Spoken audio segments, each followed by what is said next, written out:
How to fix Discord failed to load messages. Let's get started.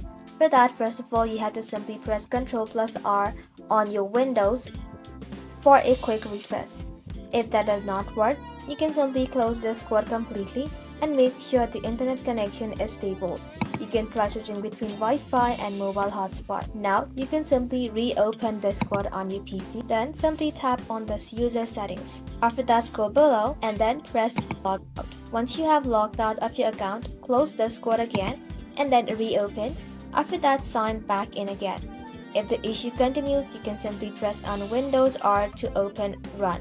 Now, inside here, simply search for %app data % and then press on OK. Now after that, you can simply open the Discord folder from here and then delete all the folder named as cached, code cache and GPU cache. After that, simply head back to your home screen and then restart Discord. If you are using the Discord browser, you can simply clear the Discord cache or try opening Discord in a different browser. Turn off any VPN, ad blocker or browser extension as these can block Discord messages from loading. Also make sure Discord is fully updated.